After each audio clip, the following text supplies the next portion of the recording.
Vishnu Gururdevo Maheshwaraha Gurureva Param Brahma Tasmai Shri Gurave Namaha Tvameva Mata Cha Pita Tvameva Tvameva Bandhuscha Sakha Tvameva Tvameva Vidya Dravinam Tvameva Tvameva Sarvam Mama Deva Deva Tvameva Sarvam Mama Deva Deva Om Sarve Bhavantu Sukhinah Sarve Santu Niramayah Sarve Bhadrani Pashyantu Ma Kaschit Dukkha Bhag Bhaved. Namaste and welcome to the second in the series of yoga videos. In this episode, I want to introduce some asanas. As in the first episode, I had given introduction to yoga, and you remember I had mentioned asanas as the third limb of Ashtanga Yoga. Asanas means postures. In a program like this, which is on video, it's very difficult to really teach asanas very well, but I will try my best to teach you some simple asanas which are very beneficial. And even doing these simple things as a start will be good. And you could also join some classes where you could do some of the more range of asanas to benefit your whole body. But you have to start somewhere, and this is important. And we will start with a few simple asanas which are very beneficial. And I will keep talking to you about the benefits of asanas so that you try to understand that the yoga asanas are not just like exercises. They have a much deeper effect than that. And a long practice of asanas and pranayama, breathing practices, helps to take you back to what you were 10 years ago or 15 years ago. Most of us will agree that we were more healthy 10 years ago, right? Or 15 years ago. Yoga tries to take you back there through the simple practice of asanas and pranayama. Not very complicated practices. So I will start with some simple warm-ups, which is not really part of yoga, but I always teach this in my yoga classes because it's important to warm up the body a little bit, create some motion in the body so that it's ready for some stretches. So for this, let's sit straight. Pull your abdomen inside, and we will do some simple neck stretches. Usually I do repetitive motions, but some people complain of dizziness, so I'm going to do a stationary one. So just look to the left, hold it here for a few seconds, focus on the neck, let your attention be on the neck, and then turn to the right side all the way as far as you can go.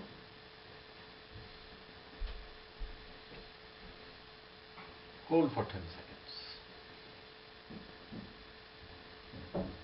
Let's repeat again to this side. Hold for 10 seconds.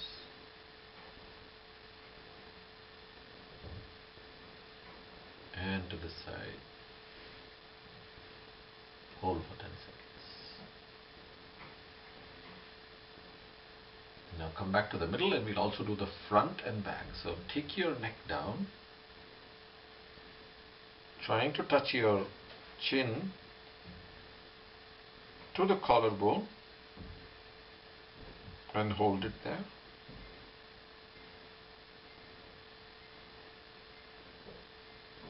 And lift up now and go back so you're looking at the ceiling.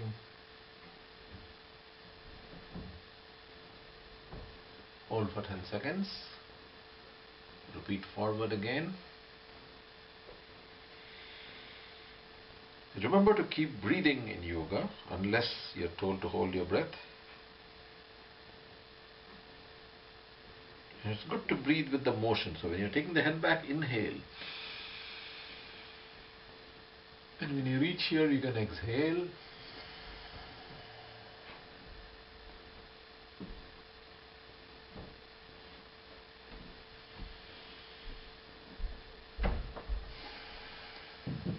Come back to the middle. And now we will tilt the head, trying to touch your ear to the shoulder.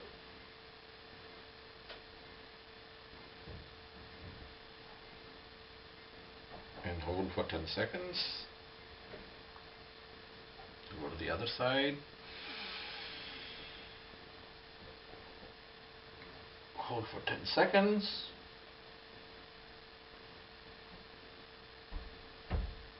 Back to the other side.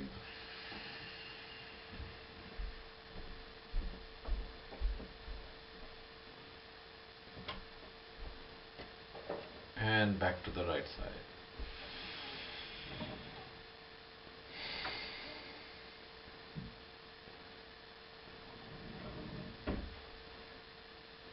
And come back to normal. We will also do some more neck related exercises, which is to move the shoulder muscles. So once again, pull your abdomen inside. Notice how the abdomen starts sinking down. Hold it up. You cannot do this all the time, but during the yoga asanas, try to hold it. And let's do the shoulder rotations. Lift the shoulder high and let it go the full range of motion backwards.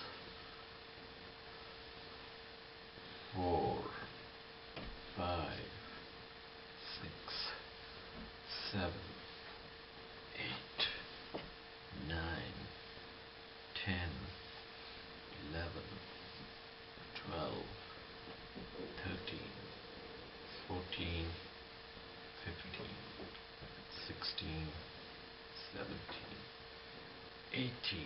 We did it 18 times. Do forward also. 1. Lift high. Remember to lift it high. 3, 4, 5, 6, 7, 8, 9, 10, 11, 12, 13, 14, 15, 16, 17, 18. Take a deep breath and exhale.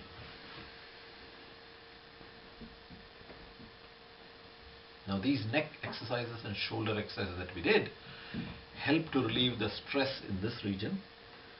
This region is known to hold stress.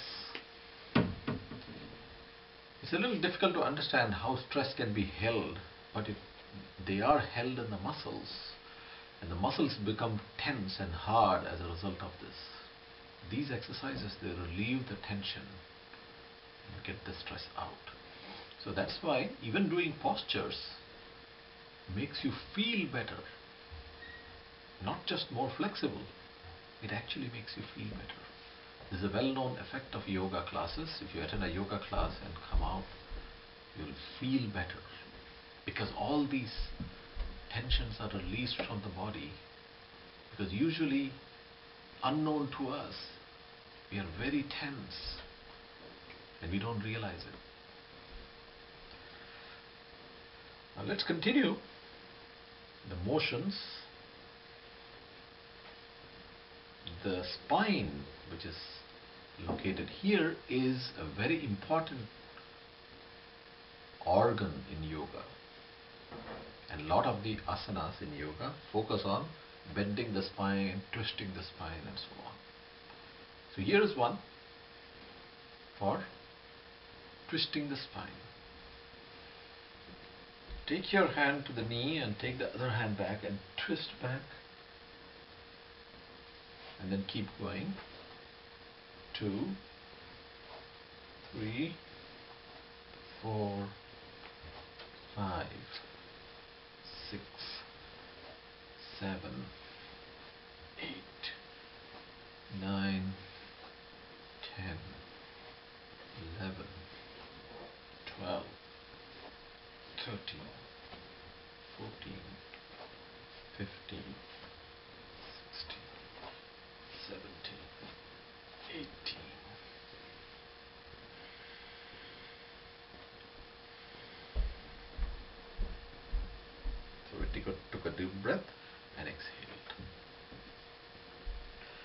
Let's do some more warm-ups. It's a very beautiful one. Take your legs apart like this and keep it firmly on the ground. These are all warm-ups, as I said, but we will start adding postures very soon. This is a simple stretch that you do. We all used to do this in the school probably. 1, 2, 3, 4. Try to reach far as you can. 5, 6, 7, 8,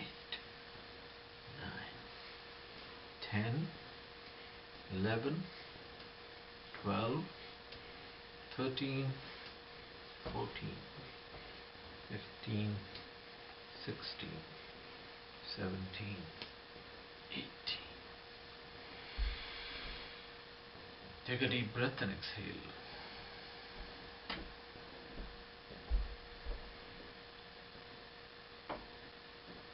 Now we will introduce some yoga asanas. This is called Prasarita Paschimottanasana. A very intense stretch, but a very beautiful stretch. Take your hands forward like this, flatten the ground, and exhale and go forward.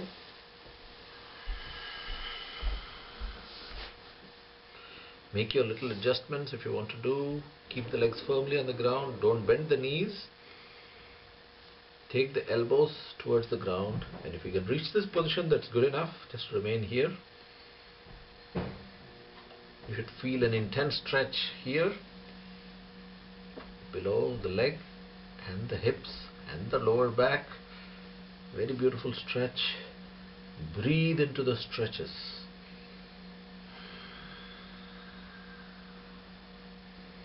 If you find it easy to get to this position, then you can intensify it a little bit more by putting your hand below your chin and remaining there.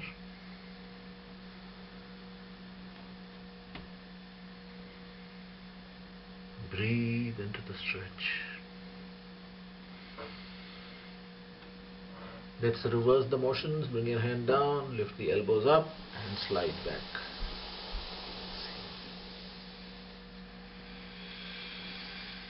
Take a deep breath and exhale.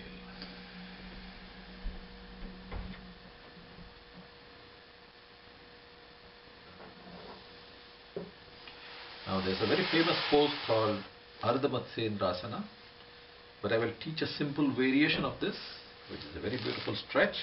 Bend your right knee and put it below the thighs of the left leg. Push the left leg down. Keep it pointing up. Take your left hand on the knee and walk backwards and put the back of your hand here and push. And look at the wall behind you.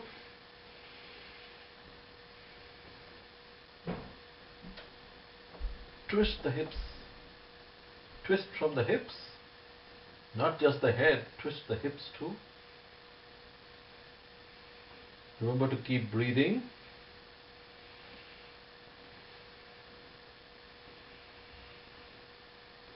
Then exhale and come forward again. And let's reverse this. All the poses, as you see, are always done symmetrically on either side. Push. Try to keep the body vertical by bringing the hands, this hand close to the body, and twist. Push down this leg towards the ground.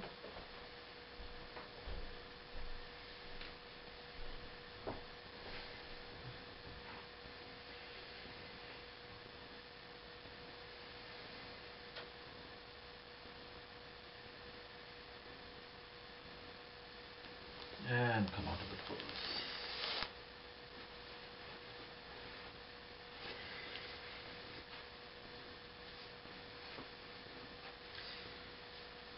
So those were some good stretches. A few more stretches we'll do, but in general, see, the human being is designed to be in motion. And today's world, we have become couch potatoes, and it causes a lot of diseases because the body needs motion for the cleanup to happen. It's just like a car. If you leave your car in the garage for 1 year, let's say, and come and start it, it may not start, or it may make a creaking sound when it moves, or so on. The same thing is with our body. Remember that our body is also a mechanical system. It has lubrications, it has a lot of joints and so on. So we need to move it. In addition to movement, it's also important that the pranic energy flows in the body. This is one aspect of yoga which is important to understand, is that there is something called prana in your body, which is the life force. It is like the electricity in this room, like this light or that light is burning due to electricity.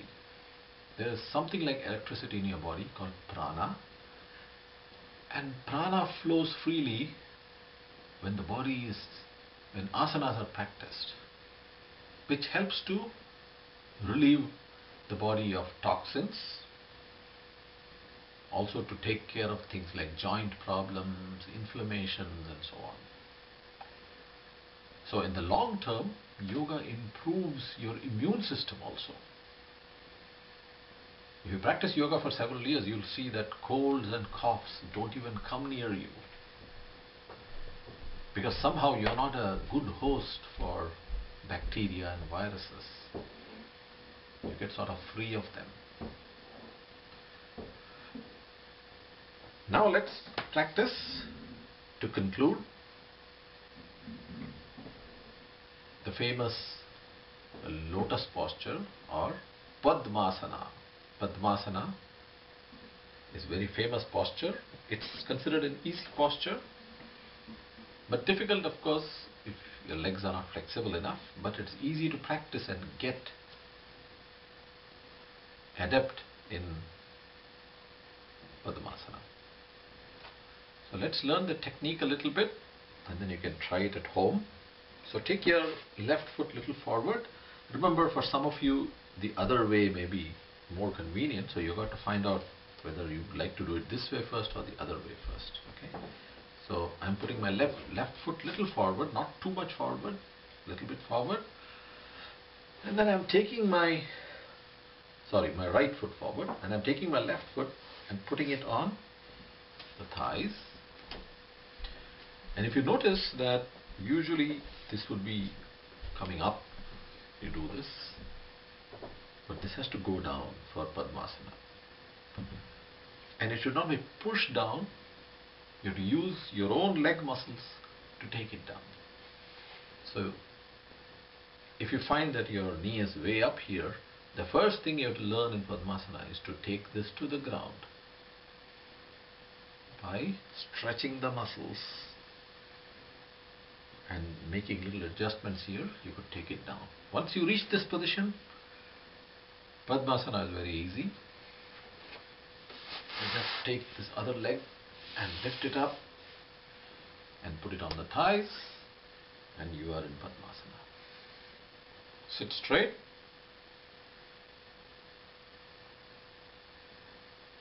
And go into Jnana Mudra, which is the thumb on top of the first finger and the other 3 fingers straight.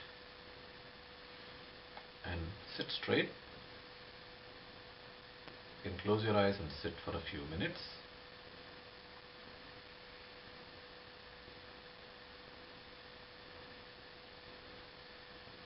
Like this. This is Padmasana.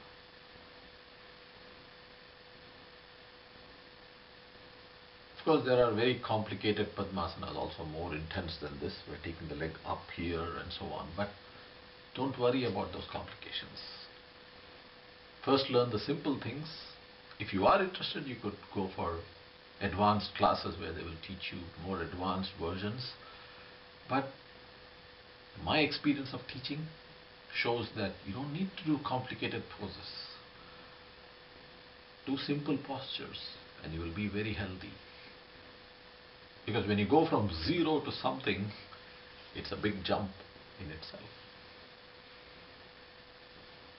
Now in Padmasana, we will do something called Yoga Mudrasana. It's a very famous pose. Take your hand behind you and hook the fingers like this behind you. And pull your abdomen inside and exhale down.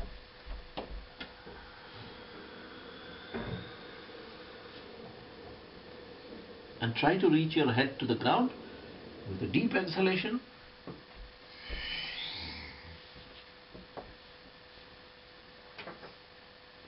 And lift your arms up a little bit.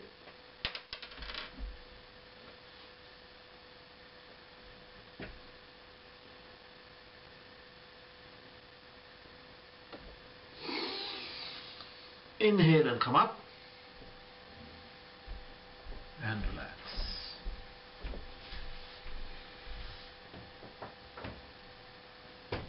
You'll notice that whenever you do any of these kind of stretches, and then we come out of Padmasana. When you do these stretches, you'll notice, if you pay attention, that different parts of the body are getting stretched. And when the body stretches, the brain pays attention to that part, and the prana flows to that part. After doing a set of asanas, your body is like sort of energized with prana, because the prana has flowed into various places to do its repair and healing work. That was a brief introduction to pranayama. To asana. I wanted to introduce one pranayama today. And then in a later class, of course, I will talk in detail about pranayama. This pranayama is a very beautiful pranayama, which one of my yoga colleagues taught me. He learnt it in India from some sannyasi or sadhu. But its effect is tremendous. I found it in my personal experience, and I hope you'll also find it. So this is a type of Anulom Vilom pranayama, which is alternate nostril, but it is done at little higher speed and with more power. So to do Anulom Vilom, you have to take your hands in this position. The first and middle fingers are bent and touched on the thumb. These two, the pinky and ring finger, are kept straight, and the thumb is kept straight. The other hand in Jnana Mudra. If you want, you could sit in Padmasana. I'm going to sit in Padmasana, but you don't have to.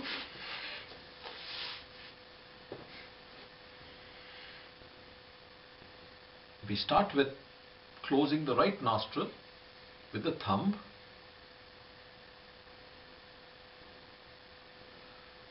Take a deep inhalation through the left nostril.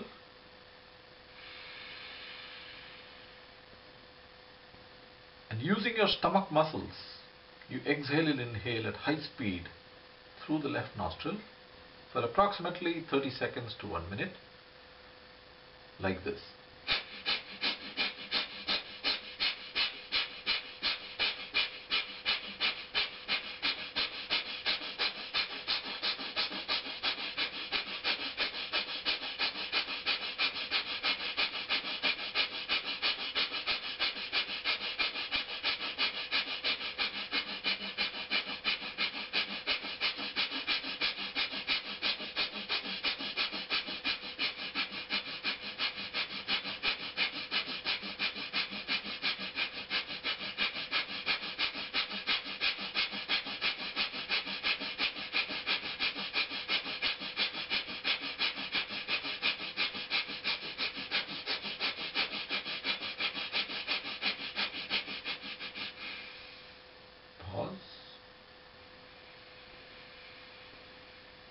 And now close the left nostril with the pinky and ring fingers. Take a deep inhalation from the right nostril. And the fast breathing.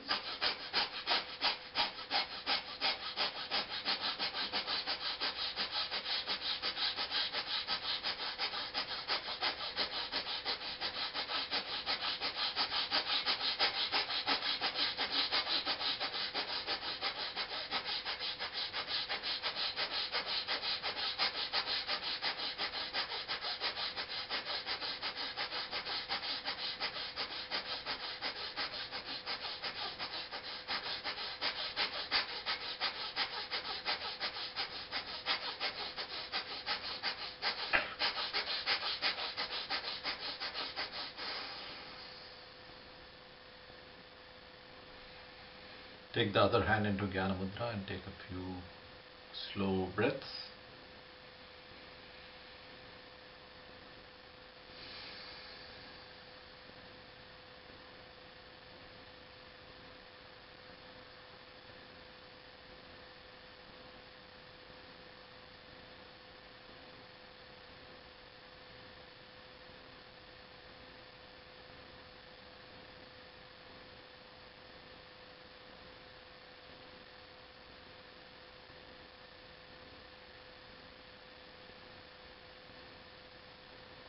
And notice how you feel after this breathing practice.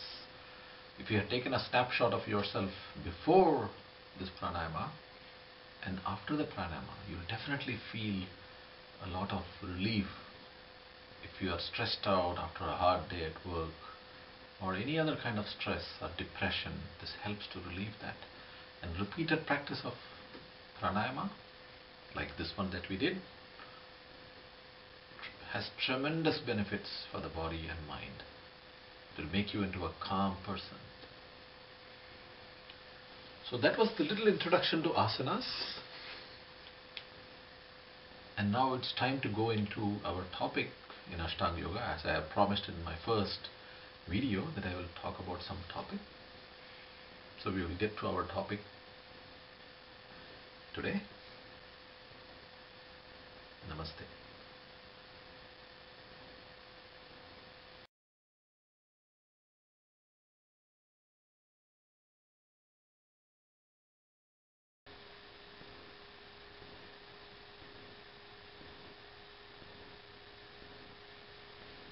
Namaste. Hope you enjoyed the asanas. Now it's time for our topic from Ashtanga Yoga. And today I wanted to talk a little bit about the definition of yoga that Patanjali has given. If you read the Yoga Sutras, the second verse, the very second verse of Yoga Sutras of Patanjali has the famous definition of yoga. And here is what Patanjali wrote. In the first verse he said, Atha Yoga Anushasanam. Let us now start the study of yoga. In the second verse he said, Yoga chitta vritti nirodhaha. The word for word meaning is yoga. Yoga is chitta vritti. Chitta is consciousness. Vritti are vibrations or movements. Nirodhaha means stopping or controlling. So Patanjali said yoga is the stopping of all movements in the consciousness. It's very interesting that he would say this, because it suddenly takes you to a level where it tells you that the goal of yoga is something which you never expected. The stopping of movements in the consciousness. This is what meditation is, basically. It's the stopping of all movements in the consciousness. So meditation is the tool that takes you to yoga. In the part 1 of this video, I gave you an introduction to yoga, and I mentioned that yoga means union, and it is trying to tell you to unite with the aliveness principle. Yoga chitta vritti nirodhaha is saying how that happens. By stopping all movements in the consciousness.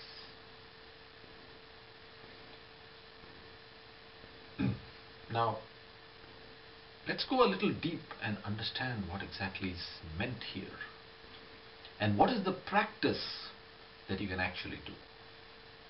Because if we just speak empty theory, it is not much use for us. The whole practice of yoga is targeted towards this one verse, Yoga chitta vritti nirodhaha.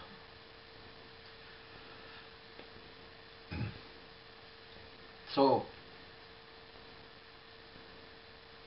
our life is basically run by our mind, as we know. We are constantly thinking about things, we are analyzing things. But behind the mind is a power which is responsible for the mind's behaving or thinking. The mind is a insentient object, also called jadam in Sanskrit. Jadam means just material. There is no stuff in it which can create or produce something. It is just insentient material. The mind is insentient.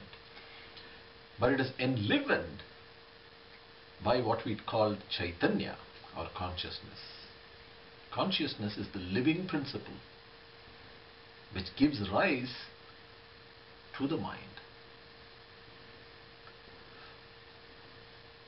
And when you read Vedantic studies and yoga also, you'll hear a term called Maya, which is the force that takes us away from the pure nature of consciousness into the mind. And what Patanjali says in Yoga Chitta Vritti Nirodhaha is, when you quieten down the mind, then the real nature of the consciousness reveals itself. As we saw, Satchidananda, Satchit Ananda, which is pure bliss. The nature of it is bliss, reveals itself when the mind becomes quiet. Notice that when the mind becomes quiet, everything doesn't disappear. There is something still there, and that is your presence. You can switch off your thoughts, you can switch off your body by being very still, not moving, but you can never switch off your consciousness. Which means you cannot say, today I am not going to be aware of anything. You cannot, because awareness is ever present. Awareness is another word for consciousness, by the way. Consciousness is aware. So we also say awareness. Consciousness is that nature of yours which is aware of everything. And it is your immediate and alwaysness experience. You're always experiencing consciousness. Right now you're listening to me, you're able to hear me, is because your consciousness is present and listening to everything through the ears. The ears are an instrument through which your consciousness is hearing. It's not very apparent that there is something behind. We think that the brain is hearing. But if you think a little deep, the brain is also noticed by the consciousness. For example, if your brain has become less efficient, you know it. Your memory has become weak, you know it. Because there is something aware of all these things, and it is ever present. So the process of meditation is the process of letting the mind do what it wants, but not going to the mind and interacting with it, which is a technique of quieting the mind. The mind becomes quiet when you do not feed it more and more. And in that quietness, the real nature of Chaitanya reveals itself. And that is yoga. That is union. The union doesn't happen by a deliberate effort of going and uniting. See, these are all language terms. We say uniting with, it appears that we have to go and unite with something. We have to let it arise, as they say. It arises by itself when the disturbances or vrittis of the mind subside. Like on the surface of the ocean there are waves and there is a lot of disturbance, and if you dive down there is silence there. So chitta vritti nirodhaha is a practice in which you can sit silently and just be silent for some time. Whatever silence means to you. Because deep down you know this silence very well. Because your true nature is that. Give it time and it will reveal itself as tremendous sense of peace in your life. And if you think about it, you do this every night when you go to sleep. When you go to sleep, you're actually reaching that state of quietness of the mind, but your awareness is not there. You're not aware of it. You became sort of unconscious. But even then it is enjoyable. Sleep is so enjoyable. Nobody complains that today also I have to go to sleep, right? Nobody complains. And there is a feeling that it is because of physical rest that you like sleep. No, you like sleep because you go home to that place which is described in yoga as the union. You are uniting with something beautiful and extremely peaceful.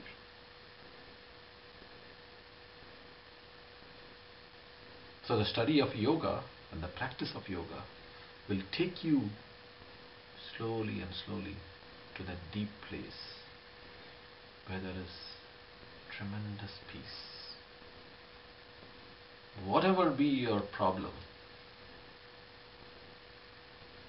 in the real world, you may be having a very tough life or difficult relationships, but when you go to that silent place that Patanjali describes in the second verse,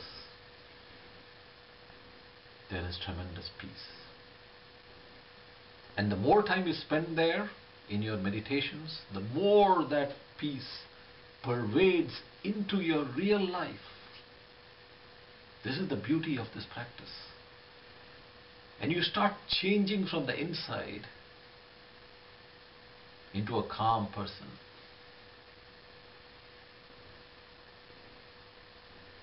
And sometimes, even miraculously, many of the things around you start changing because it was waiting for you to change into this calm and peaceful person. Many times, many of the problems start getting solved when you don't react to them. In Bhagavad Gita, this is called Sthita Prajna, or one who doesn't react to bad things or good things. You're just calm. And this practice, which the first verse describes, is the definition of yoga. Straight hits the mark about the benefits of yoga.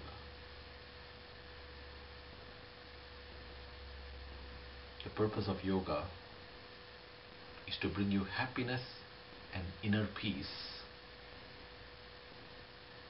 And that is the real goal of yoga. We should always remember this, whether it be asanas or pranayama or meditation, anything that we are doing, we are going towards that goal of great inner peace.